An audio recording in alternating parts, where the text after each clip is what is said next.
Hello and welcome to the Daily Comic and Collectible, episode 442. I'm so happy to be back. Today, the collectible of the day is the HASBRO Toys Marvel Legends series, cel-shaded deco, retro collection, Spider-Man action figure. Bitten by a radioactive spider, mild-mannered Peter Parker becomes the wall-crawling, web-slinging, all-around amazing Spider-Man. This retro collection 6-inch scale action figure of the friendly neighborhood Spider-Man swings into Marvel Legends, featuring distinct cel-shaded deco, adding some extra shine to Spider-Man's classic red and blue costume. This figure is inspired and designed off the Spider-Man's comic series and the animated shows. Peter Parker is highly posable with added articulation for displayability and play with other Marvel Legends figures, and even comes with 4 extra interchangeable hands and 2 distinct web splat accessories. Figure includes retro-style cardback inspired by the classic Marvel Comics Toy Biz designs. Released by Hasbro Toys. Now, the comic of the day is Peter Parker, the Spectacular Spider-Man, Volume 1, Issue number 43, with a cover date of June 1980. With story by Roger Stern, art by Mike ZECK, and cover by John Byrne and Joe Rubenstein. This issue is titled Pretty Poison. When you're a grad student working your way through college, you have to grab lab time where you can find it. Such is the case with Steve Hopkins and Peter Parker, who are spending this particular evening in the laboratories of Manhattan's Empire State University, working on an experiment which is due for the most unexpected interruption. While Peter and Steve are working away on their science project, they are suddenly interrupted when armed crooks break in. They steal a barrel of the chemical neoatropine. Peter manages to tag their getaway vehicle with a spider tracer. However, he cannot go after them right away because he gets caught up in the resulting police questioning when the authorities suddenly arrive.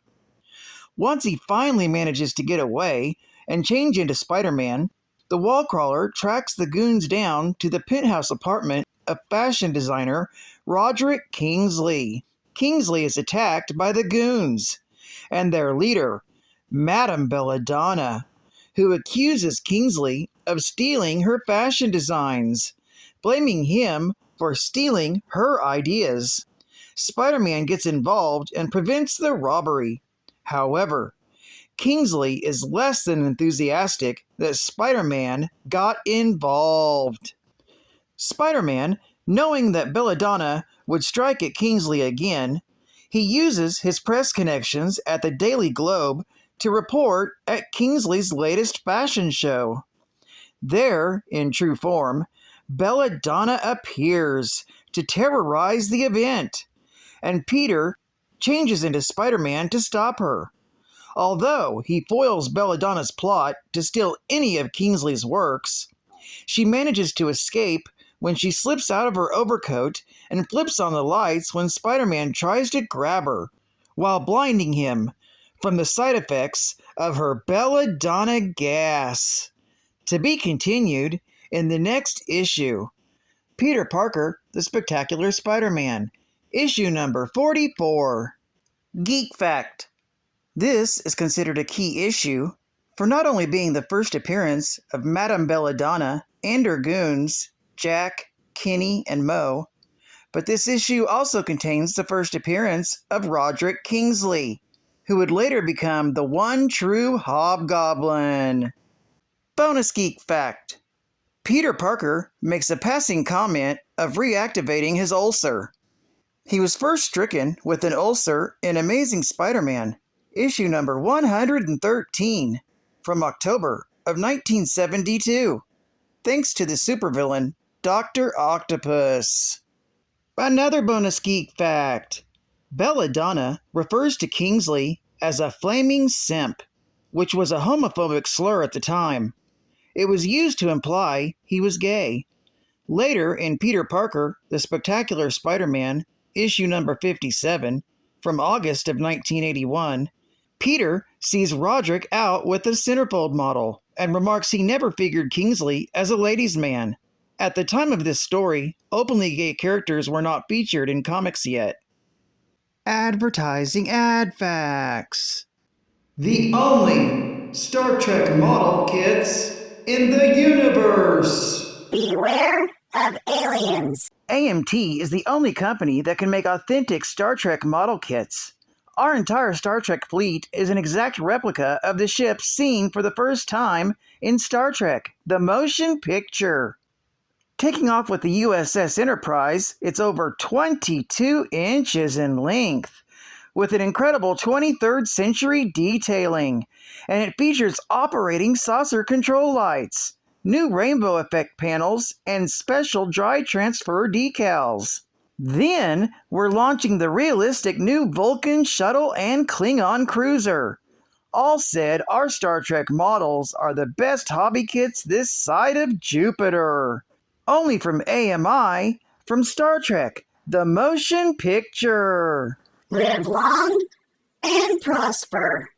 The Dingo Kids meet O.J. Simpson.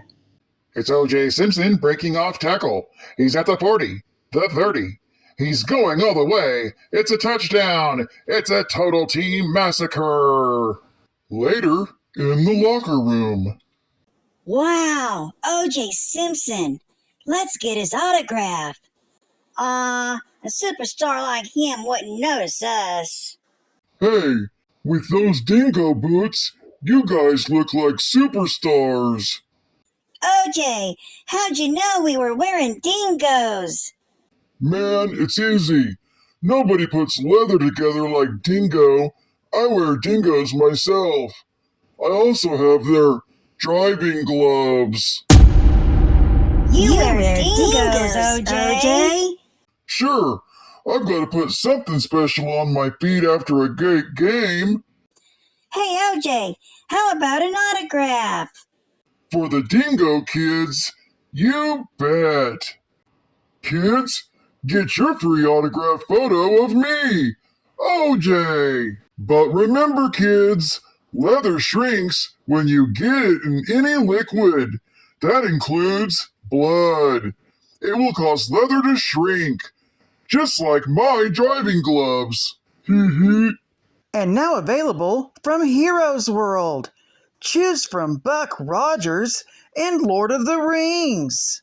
Authentically detailed and fully posable, these 3 3/4-inch movable action figures are perfect for your own space adventures with Buck and his crew. Choose from Buck Rogers, Twicky, Draco, Tiger Man, Draconian Guard, or Kane. Plus, space vehicles. Each of these beautifully crafted ships holds an action figure and comes complete with operational parts. Choose from the Starfighter or the Draconian Marauder. Plus, we can't forget the Lord of the Rings. Straight out of Tolkien's world of fantasy are the perfectly detailed replicas of an imagination.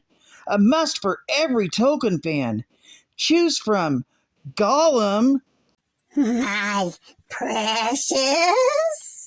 Samwise, Frodo, The ring came to me. It's mine, and you can't have it. Gandalf, You shall not pass. Aragorn, Ringwraith, No man can kill me. and Frodo's horse. Only from Heroes World. Get yours today. And final geek fact. Roderick Kingsley was a fashion designer operating in New York City. He used questionable and ruthless business practices. Roderick developed a financial empire reaching far beyond the fashion industry. Victims to one of Kingsley's machinations, rival designer Nardo Ravana, under the guise of Belladonna, attacked him but was stopped by the spectacular Spiderman. As covered in a previous episode, Kingsley had acquired the Green Goblin's original suit and equipment from the bank robber, George Hill, who, while trying to escape from Spider-Man, accidentally discovered one of Norman Osborn's many hideouts. Finding this hideout also allowed him to escape from Spider-Man's grasp. Kingsley made Hill load a van with the equipment and transfer it from the hideout to another location, then disposed of him, detonating a bomb hidden inside the van. As the Hobgoblin, Roderick went on a blackmail binge, meant to cripple his major competitors. Feeling deficient and lacking the physical powers to protect himself, Roderick sought out Norman Osborn's original Green Goblin formula. However, he needed a guinea pig before he could test the formula on himself, and found one in petty crook Arnold Lefty Donovan. Monitoring Donovan's progress in the fight against Spider-Man, a satisfied Kingsley had his test subject terminated. Modifying the formula to avoid the insanity-inducing side effects, Kingsley found that it gave him strength roughly equal to that of Spider-Man's, perhaps surpassing that of the Green Goblin. He battled the Spider-Man again and Black Cat. After a fight with Spider-Man, leaving everyone assuming that he had drowned, Roderick decided the direct criminal approach wasn't for him. So he brainwashed news reporter Ned Leeds into thinking that he was the original Hobgoblin. Well, I'd like to thank you for joining me for another Daily Comic and Collectible, and I'm so happy to be back. And I hope to see you all again tomorrow. This is Cat Fan Comics Man, and I'll catch you on the flip. Over and out.